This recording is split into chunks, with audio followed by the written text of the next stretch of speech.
Пайгамбарыбыз саллаллаху алейхи ва саллям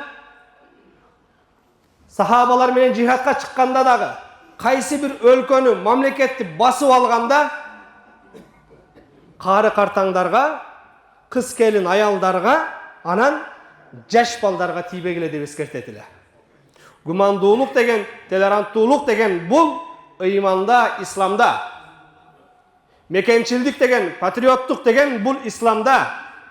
Бүгүн анча-мынча мына ошол теңирчилер башкалар мусулмандарды бир улуттун душманы, салт санаанын душманы, жанакындай бир мекендин бир чыккынчысы катары бир сүрөттөп башка кылып, кээ бир мына ушундай атайын бир соцсетте активдүү адамдар бар.